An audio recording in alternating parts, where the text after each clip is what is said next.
evening and welcome to your Tuesday, July 30th, 2024 edition of the Evening News.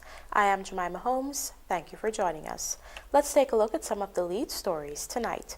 Government to build US $8.6 million control center to house critical equipment for GTE project. Multiple objections from Defense Counsel mar second day of testimonies in elections fraud trial. Speeding driver dies after crashing into heavy-duty machinery at Montrose. 25-year-old confesses to raping, killing Venezuelan sex worker. And Guyana calls for transparent process of verification of Venezuelan elections. Now for the news in detail. In keeping with its commitment to complete the gas-to-energy project by 2025, the Guyana government today inked an agreement with Power China Caribbean to construct a national control center. The US $8.6 million facility is the final major piece of infrastructure needed to bring the GTE project on stream. Here is Trishel Sobers with our lead story tonight. Contract signing ceremony for the US $8.6 million National Control Center was held on Tuesday at the Office of the Prime Minister, with Permanent Secretary Alfred King signing on behalf of government and Chief Representative Dan Sheng signing on behalf of Power China Caribbean. Chief Executive Officer Acting of the Guyana Power and Light Incorporated GPL Kesh Nandala signed as witness. The facility, when completed, will house supervisory control and data acquisition, energy management systems, generation management systems, equipment. The equipment will enable GPL to collect, store, and manage national and regional networks to ensure reliable and sustainable power quality in Guyana.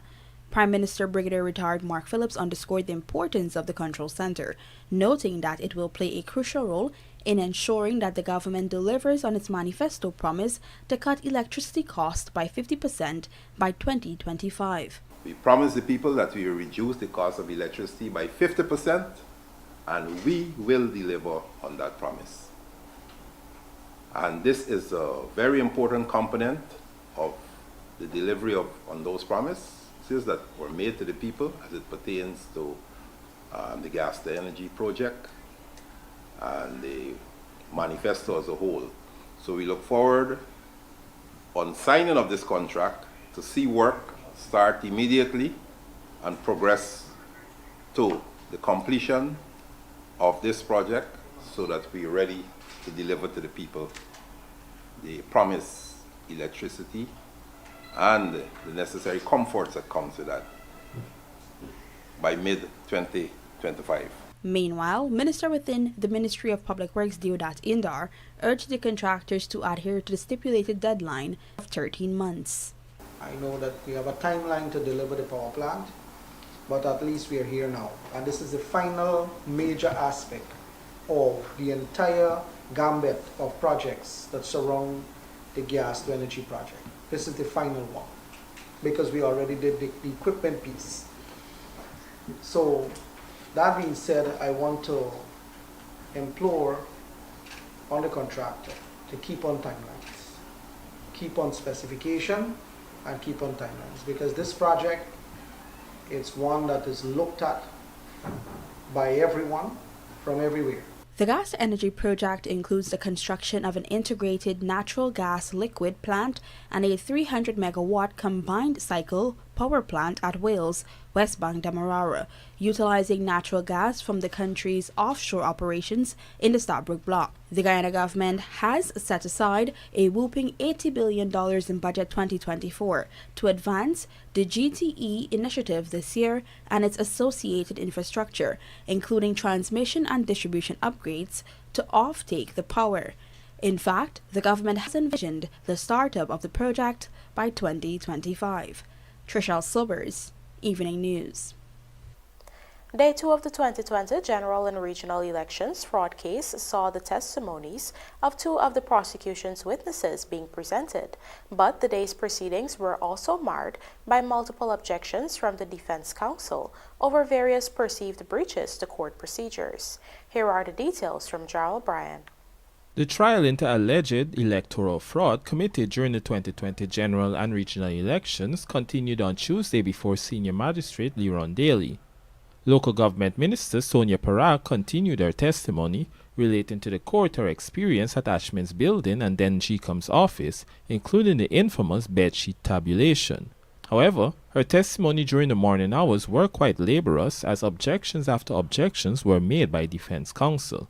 For instance, the defense objected to Parag's testimony naming APNU politicians such as Valda Lawrence, who she said remained silent when PPPC and other parties were objecting to discrepancies in the results being called out by GCOM.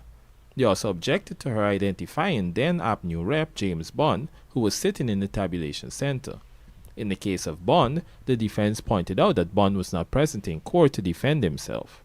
At one point, Special Prosecutor Darshan Ramdani objected to the defense's string of objections, even describing them as interfering with the proceedings. But when the next witness, head of the diaspora unit Rosalinda Rasul, was called, the deluge of objections continued. For instance, the defense objected to any testimony from Rasul that they claimed drew conclusions or opinions. Attorney at law U.C. Anderson even raised objections to evidence pertaining to conspiracy when Magistrate Daly informed him she would determine how to treat with this. Both Parag and Rasul, however, testified that GCOM staff consistently ignoring objections from party reps and observers when they called out results that did not match with the statements of poll.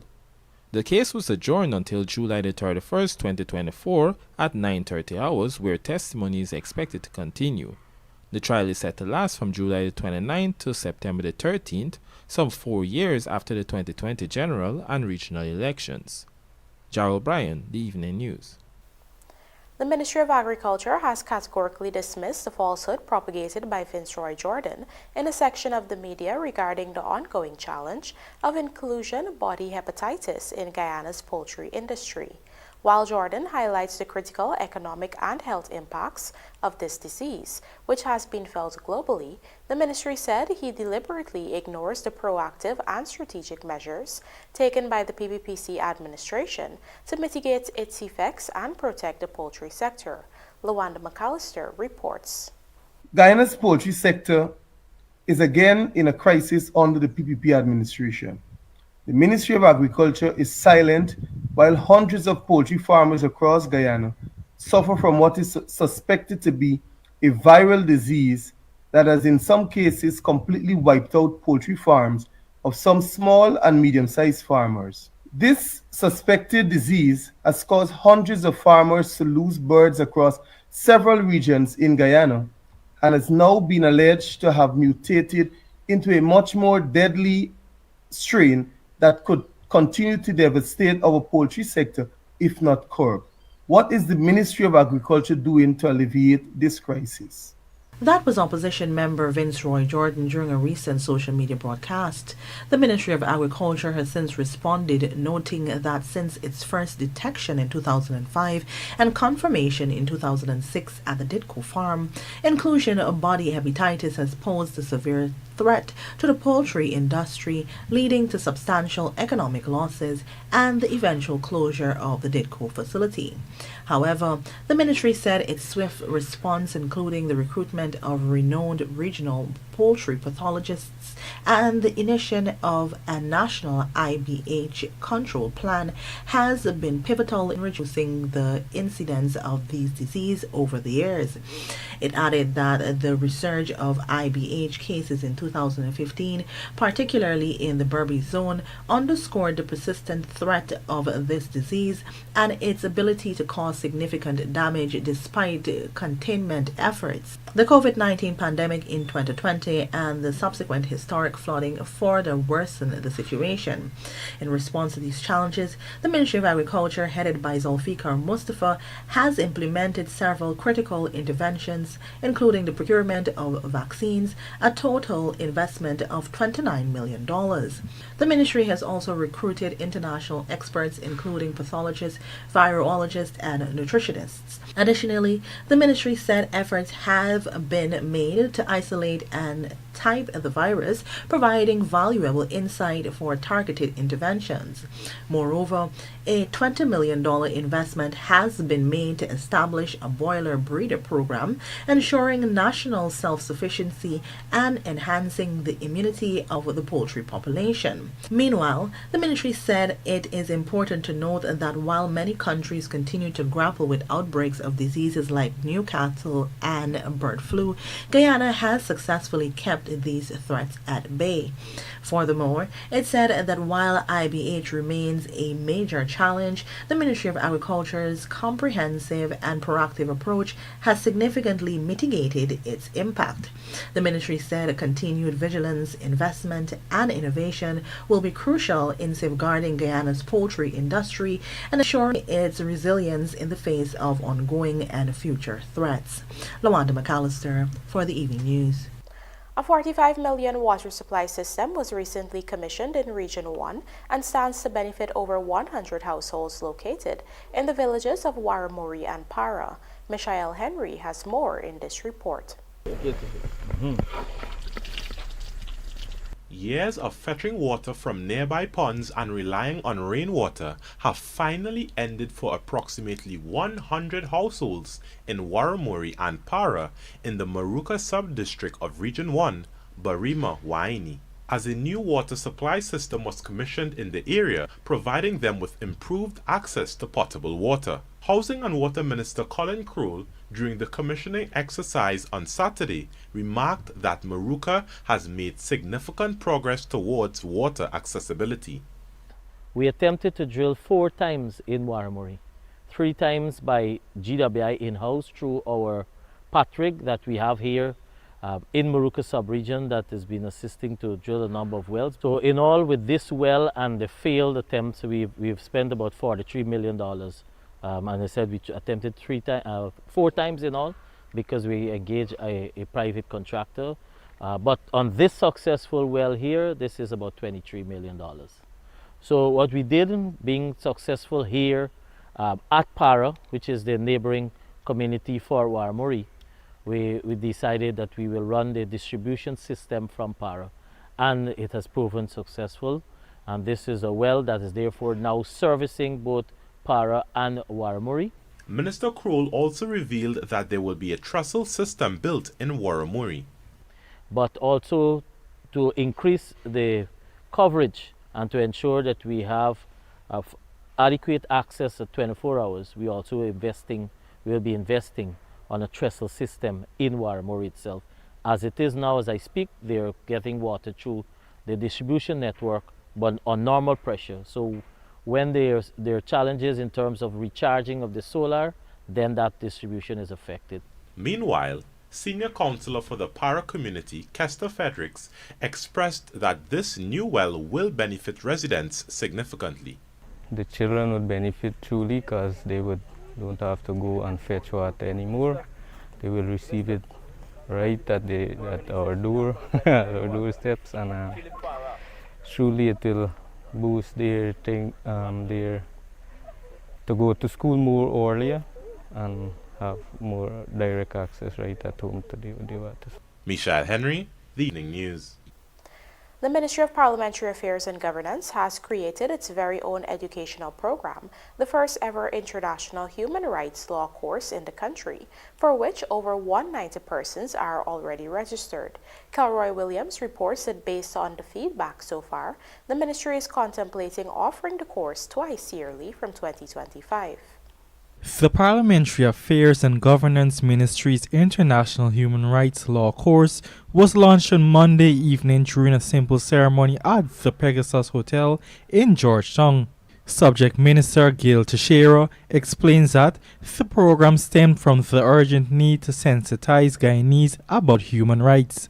You know, when the ministry was created, it was just a few of us. We're still a small ministry. But we kind of assumed that people knew what human rights were. We assumed that people knew about basic things like human rights. And as we went on our sojourn starting in 21, that we discovered that certain assumptions were wrong, that people thought they had but didn't have a real understanding of our Constitution, the conventions, and so forth. In this regard, the ministry developed the program in-house, and so far, public feedback has been impressive, with some 1,000 persons applying. Eventually, 195 persons were selected to be among the first batch of students. 69% of them are women. We wanted to try to be as inclusive as possible, both in terms of geography, in terms of gender, in terms of the level of education. What's more, all persons need to qualify for the course is their CXC qualifications.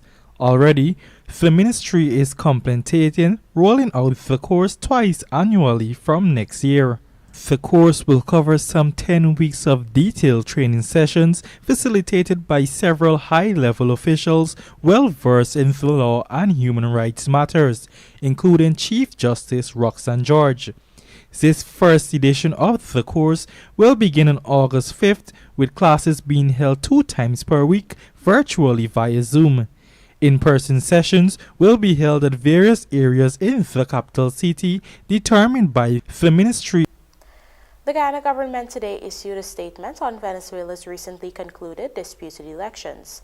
The statement noted that elections are about people exercising their constitutional right to elect a government of their choice in a free, fair, and transparent process. The Guyana government added that it behooves all to ensure the integrity of that process through the highest standards of accountability, transparency, and strict adherence to the rule of law, including the rules governing elections to guarantee respect for the will of the people. In this regard, Guyana said it supports the call for a transparent process of verification of the will of the Venezuelan people as exercised on July 28, 2024. According to the statement, the people of Venezuela deserve nothing less. Coming up, PNC AFC spar over reintroduction of 2 a.m. curfew, and drivers urged to have patience amid ongoing roadworks countrywide. Do stay with us. More news ahead.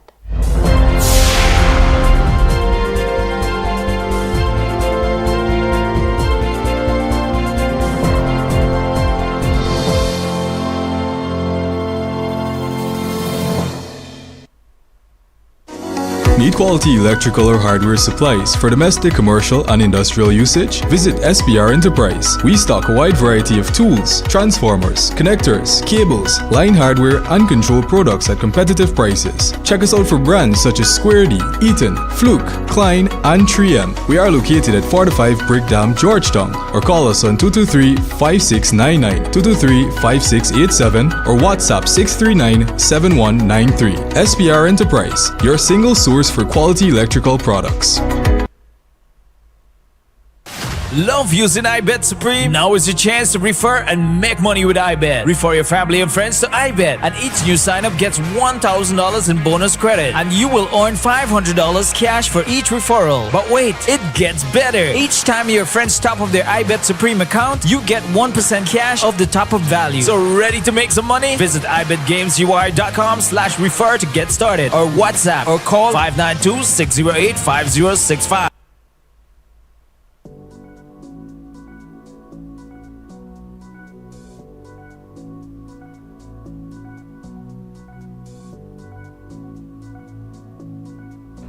Some $76.517 billion is being invested in housing development and the building of highways, creating wholesome communities for your families. This, among other developments, is supported by oil and gas revenue. Guys, I think I'm in love! Wow! Yeah, I was looking at you too. What? What are you talking about? I'm in the tiles. Where did you get them? Oh, Mima Decor, obviously the best tile store in Guyana. Come, let me take you there. My kitchen, my bathroom, my floors. Mima Decor has everything. And the prices are great too. So, yeah, I want to have a date now. We can build on that.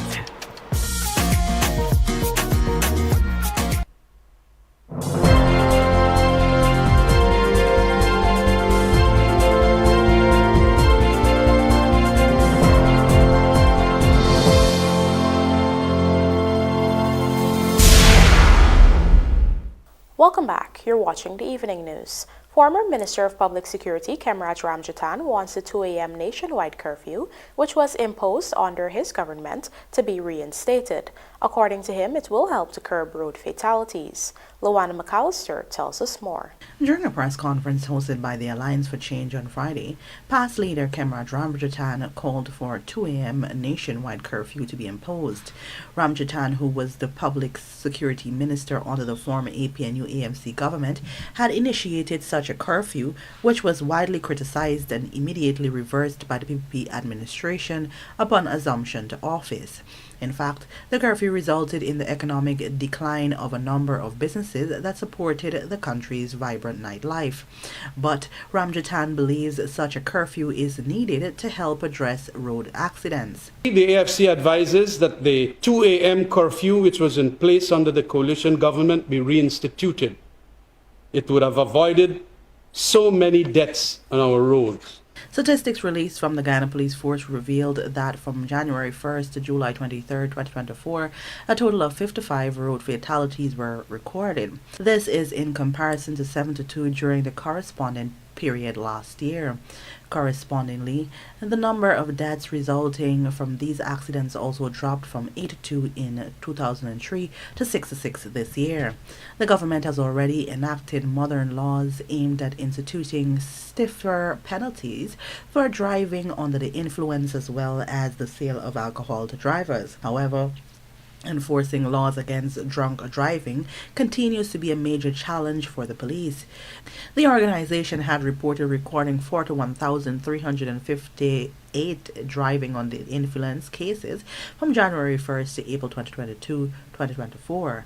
Of these, 449 cases were taken to court, resulting in 153 convictions. Lawanda McAllister, The Evening News. Meanwhile, in a statement today, the People's National Congress described the AFC's proposal as inadequate and announced that it cannot support the call by Ramjatan. According to the PNC, the high instances of road accidents and fatalities cannot be solved by merely one measure. We now tell you that Banks DIH Limited's subsidiary company, Banks Automotive and Services Inc., is now the official distributor of Daikin air conditioning units in Guyana. Michael Henry has the details. Banks Automotive and Services Inc. has been incorporated since 2019, and since then it has been collaborating with one of the world's largest air conditioning manufacturers, Daikin.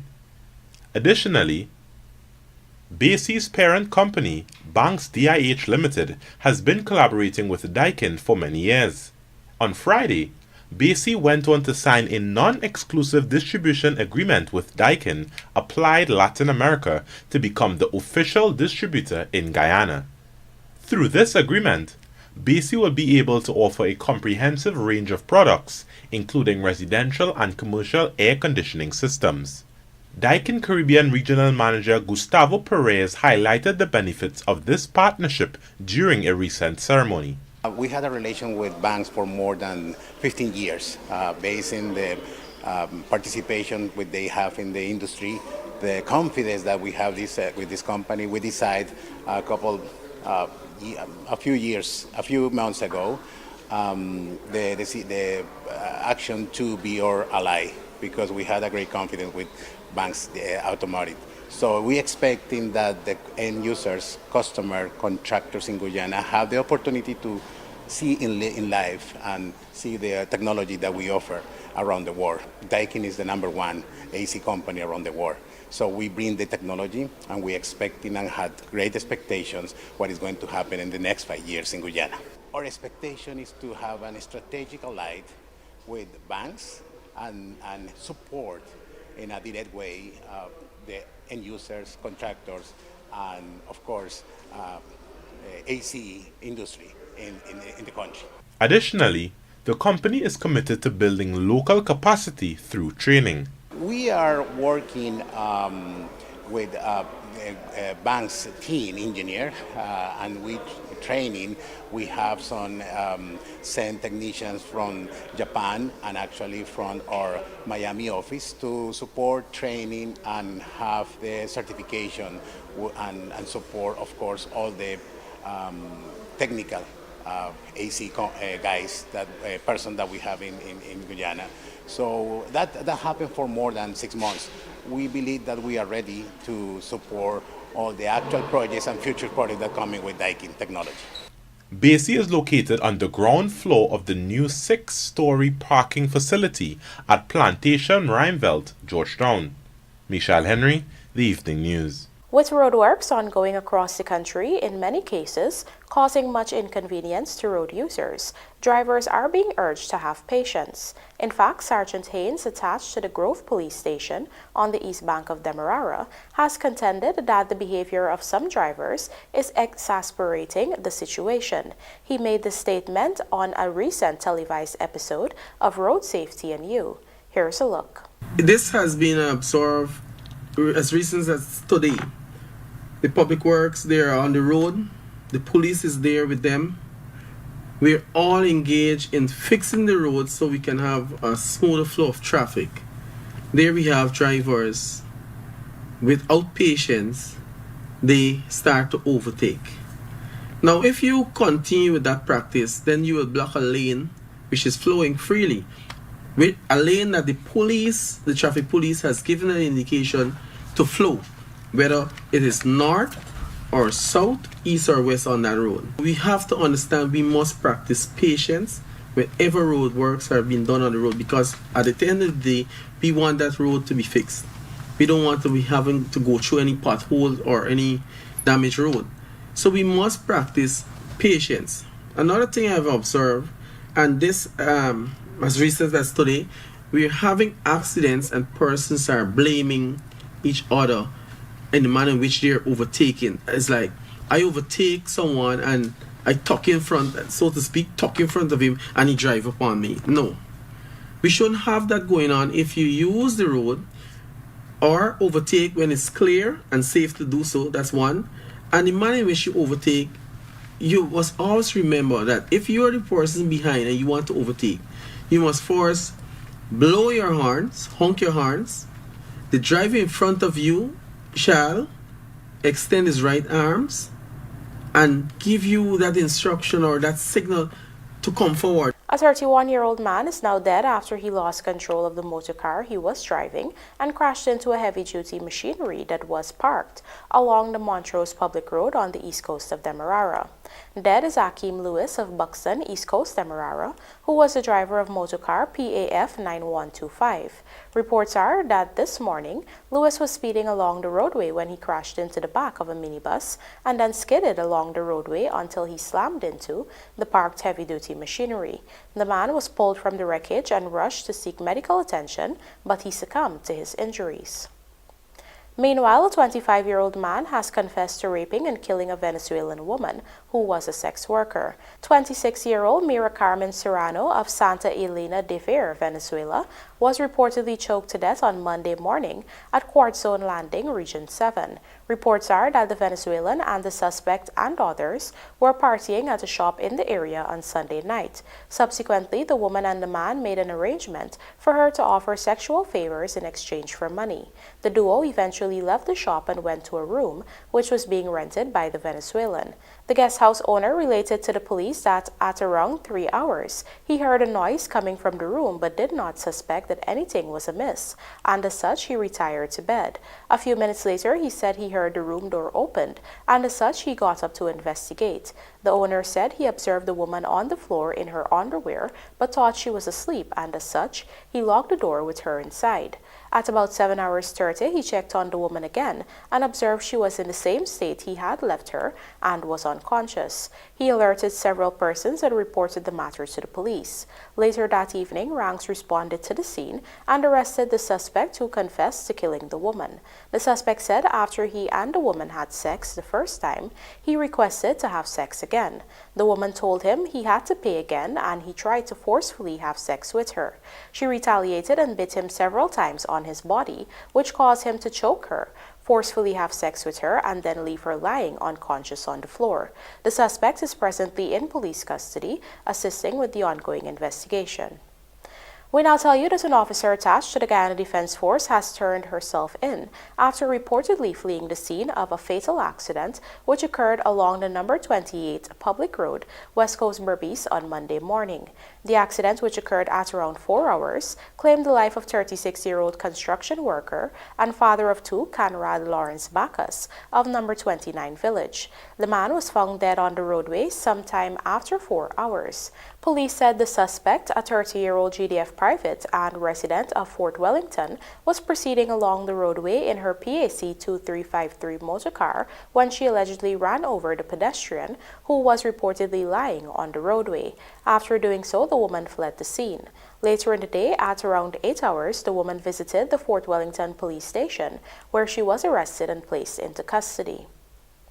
Meanwhile, a 19-year-old lad of number 1 Village Berbice died on Sunday after jumping off a bridge into a creek along the Suicide-Linden Highway. Dead is Navin Ramnath, who was a laborer. Police said the teenager left home with two friends, a 17-year-old and a 39-year-old, to go to the Splashman's Resort. However, this newscast understands that the teen and his friends were at the creek outside of the resort. Police reported that his friends last saw him jumping off the bridge's railway into the water. Shortly after, he was observed struggling to stay afloat. His friends raised an alarm and public-spirited citizens dragged him out of the water, but the young man was unresponsive. Several attempts were made to resuscitate him using CPR, but he remained unresponsive. As such, Ramnath was placed into a vehicle and escorted to the Diamond Diagnostic Center for urgent medical attention. But upon arrival there, he was taken into the emergency room, where he was pronounced dead. And now for a look at the bridge reports. The Demerara Harbour Bridge will be closed to vehicular traffic on Wednesday, July 31, 2024 at 0:30 for a period of 1.5 hours. Meanwhile, the Berbice River Bridge is scheduled to be closed to vehicular traffic at 13:40 on Wednesday, July 31, 2024, also for 1.5 hours. Let's now take a look at the local stock exchange market compliments of GASI.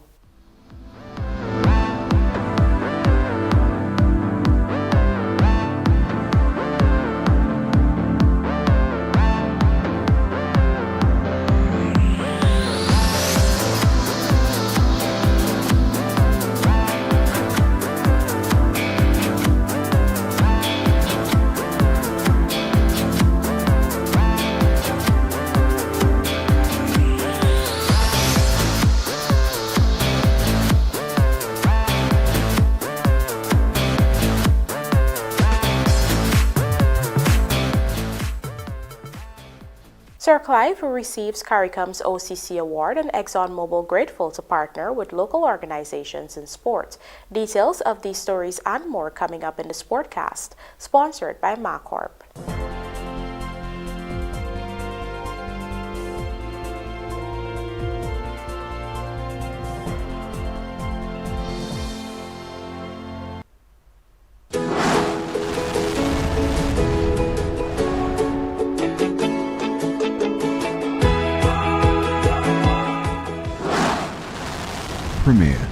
Premier insurance coverage for less. Stay safe.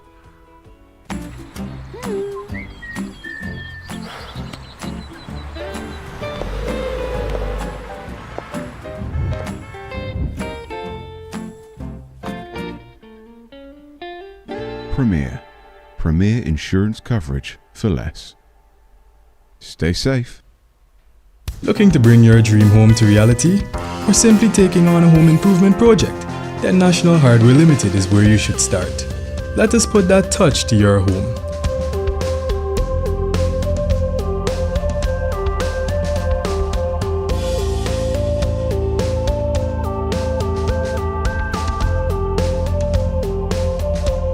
Choose from over 1,000 Berger Paint original hues for any surface.